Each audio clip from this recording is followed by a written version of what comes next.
सांग मैंने मोर आज प्रथम ब्लॉग को स्वागत करुँच आम 5 जन जाऊँ सांग बुलापी सियाड़ी बहुत पानी हो जाए तो शुणा मिलूँ वीडियो फटो देखी आम से बुलवा को जाऊँ।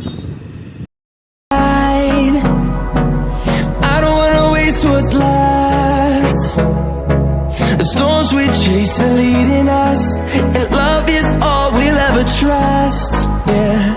no, I don't wanna waste what's left. And on we'll go,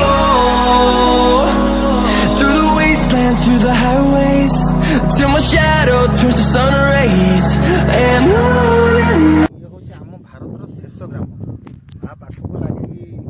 Siyadi bridge अच्छी बंगोपसागर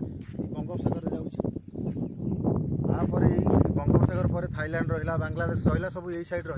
आपड़ चलते मो सागर वीडियो कंटिन्यू करूँ आगू देखिए एमती समुद्र जुआर पशि ग्राम भितर प्रवेश करुँची आम आपको देखिए।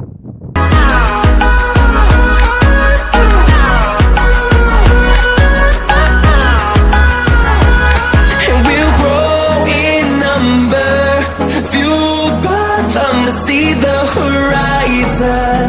turn us to thousands, and we'll grow in number, fueled by them to see the horizon, turn us to thousands. Video माध्यम देखी शुणी एपटे जाऊला पानी कमी जाए माने बहुत मात्रा कमी जाए जुआर कमी सकाଳେ भी ये पानी जाऊला देखते गछ गछ केमी गछ पूरा नष्ट हो जाए आम जंगल थिला मिनिमम एठू 50 फुट खंड थिला देखा चेर देखा से पर्यटन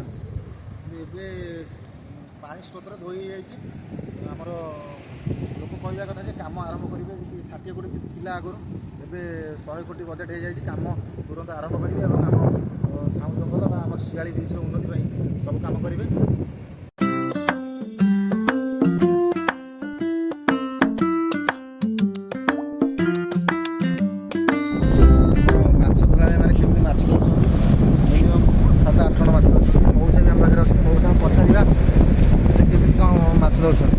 आप केते समय दिन को माछ धरते आप व्यवसाय माछ ना अलग कौन बिजनेस कर नाई माछ धरा तो आमर व्यवसाय जदिव नुह तथापि आमर माछ धरवाटा काली माछ आज माछ ହେଇନି ସେତେ ଆସିଲେଣି ମାଛ ଦୁଇଟା ପକେଇଲେ ଛାଡ଼ ପୁଣି ଜୁଆର ଆସିଲେ ମାଛ ହବ। ଏବେ କ'ଣ ଛାଡ଼ ଟାଇମ୍? ହଁ ଏବେ ଛାଡ଼ ଟାଇମ୍। ଜୁଆର ଆସିଲେ ପାଣିଟା କୋଉଠି ପୁରା ଝାଉ ଜଙ୍ଗଲ ପୁରା ଉପରକୁ ତାପରେ ମାଛ ପର୍ ଡେ ହିସାବରେ ଡେଲି ଆସୁଛି ନାଇଁ ଡେଲି ଆସେ ଡେଲି ଆସୁ ହଁ ଖାଇବା ପିଇବା ଖର୍ଚ୍ଚ ଉଠିଯାଏ ସେତେ ସେମିତି କିଛି ନାହିଁ ଖାଇବା ପାଇଁ ଆସେ ଘର ଚଳିବା ଚଳିବା କଥା ଆଉ ମଣିଷ ଜୀବନ ଚଳିବା କଥା ସେମିତି ଆଉ ସେ ଭାଇମାନେ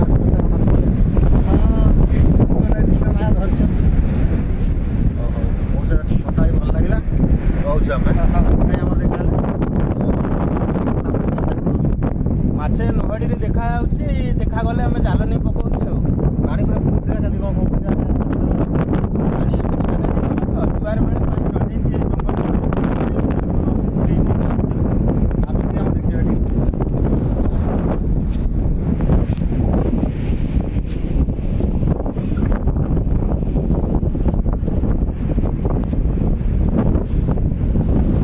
सुंदर माछ कौन ढेमा ना ये खंगा खंगाटा मिनिमम तो 1.5 2 किलो हाँ 2 किलो पाखापाखि हाथ टे धर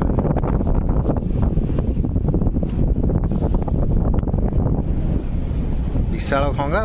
भाई कौन बिकिबे आज्ञा केजी केते रही आप 400 टका 400 टका ना से छोट रही 300 टका ठीक अच्छे भाई रखिदियो जाल लगी देखिए पूरा लाइव बड़ माछ लगी आप खंगा कि कौन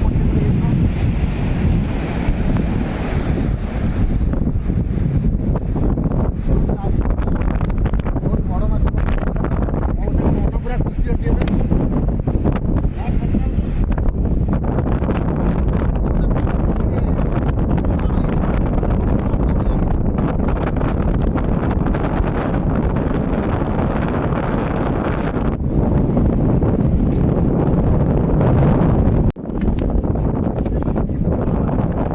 ମୋ ସେଇଟା କେତେ ପଟ ଲାଗିଲା ଆପଣଙ୍କର ଏଇଟା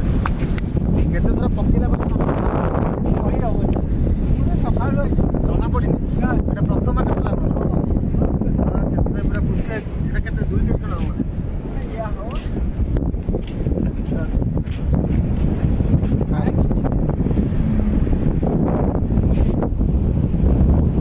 ଦେଖନ୍ତୁ ଏଇଭଳି ଭାବରେ କେତେ କଷ୍ଟ କରିକି ଆମର ମତ୍ସ୍ୟଜୀବୀ ଭାଇମାନେ ମାଛ ଧରୁଛନ୍ତି ସମୁଦ୍ରରେ ଆମର ତ ନଈରେ ମାଛ ଧରିବା କଥା ଅଲଗା ଆମେ ସେଠି ଢେଉ ନାହିଁ କିଛି ନାହିଁ ସ୍ଥିର ପାଣି ସେଠି ବହୁତ ବଡ଼ ବଡ଼ ଲହଡ଼ି ସହିତ ସେ ସଂଘର୍ଷ କରିକି ମାଛ ଧରୁଛନ୍ତି ପୁଣି ସକାଳୁ ଆସିଲେଣି ସକାଳୁ ଆସିବା ପରେ ଏଇଟା ପ୍ରଥମ ମାଛ ମୋ ସାଙ୍ଗରେ ପଡ଼ିଲା ମଉସା ଆପଣ ଏ ପ୍ରଥମ ମାଛ ଖୁସି ଅଛନ୍ତି ହଁ ଏଇଟା କ'ଣ ବିକ୍ରି ହେବ ନା ଆପଣ ଘରେ ଖାଇବେ ନାଇଁ ବିକ୍ରି ହବ ଯେ ବିକ୍ରି ହେବ ନା ହଁ କେତେ ଟଙ୍କା ଖଣ୍ଡେ ସେ ମାଛ ହେବ ନିହାତି 700 ଟଙ୍କା ହବ 700 ଟଙ୍କା ଆଉ ଏକା ଗୋଟେ ଫଟାରେ ହେଇଗଲା ଆଉ କ'ଣ ଅଛି ହଉ ମଉସା ରୁହନ୍ତୁ ଧରା ଯାଉଛି ଆମର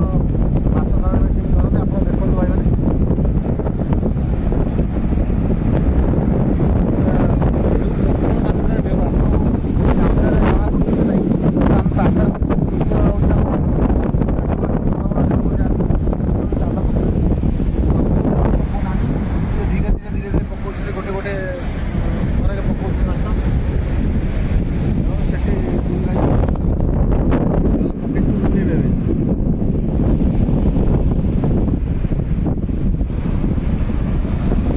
ଆମେ ଆସି ପହଞ୍ଚିଲୁ ଆମ ଜଗତସିଂହପୁର ଜିଲ୍ଲାର ଶେଷ ସୀମା ଆମ ଜଗନ୍ନାଥ ମନ୍ଦିର ଗାଁ ନାଁ ହେଉଛି ବଡ଼ ସରମତ ଆସନ୍ତୁ ଜଗନ୍ନାଥଙ୍କୁ ଦର୍ଶନ କରିବା ଇଏ ହେଉଛି ଆମ ବହୁତ ପୁରାତନ ମନ୍ଦିର ଇଏ ଆମେ ଯାହା ଶୁଣିବା କଥା ଆମେ ତ 15-20 ବର୍ଷ ହେଲା ଦେଖି ଆସୁଛୁ କିନ୍ତୁ ଆମ ବାପା ଜେଜେମାନେ କହିବା କଥା ଇଏ ବହୁତ ପୁରୁଣା ମନ୍ଦିର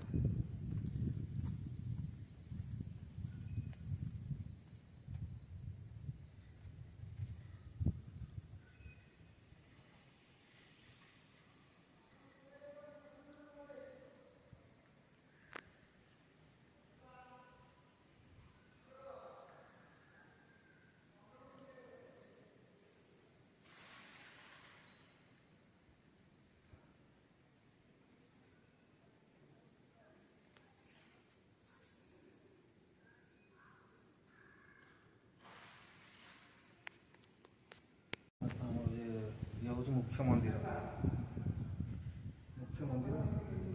ଏବେ ଠାକୁର ପହଣ୍ଡରେ ଅଛନ୍ତି ଠାକୁରଙ୍କ ମୁଖ୍ୟ ଦ୍ୱାର ବନ୍ଦ ଅଛି ଆସନ୍ତୁ ଆମେ ଠାକୁରଙ୍କ ପରିକ୍ରମା କରିବା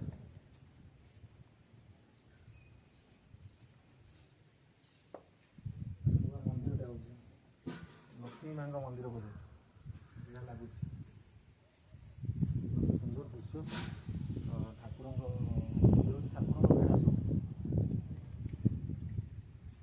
ସୁନ୍ଦର ପରିବେଶ ମଧ୍ୟରେ ମନ୍ଦିର ହେଇଛି ଶେଷ ସୀମାରେ ଆମର ସମୁଦ୍ର ପାଖାପାଖି ସମୁଦ୍ରଠୁ ମାତ୍ର 1 କିଲୋମିଟର 1.5 କିଲୋମିଟର ରହିଲା ଠାକୁରଙ୍କ ପରିଶ୍ରମ ପରିକ୍ରମା ଏସବୁ ଦେଖେଇ ଦେଉଥିଲେ ଆଗରୁ ବାଲି ଥିଲା ଏବେ କଂକ୍ରିଟ୍ ହେଇଗଲାଣି ସୁନ୍ଦର ଲାଗୁଛି ଏଠି ବୁଲିବା ପାଇଁ ଆପଣ ନିଶ୍ଚିନ୍ତ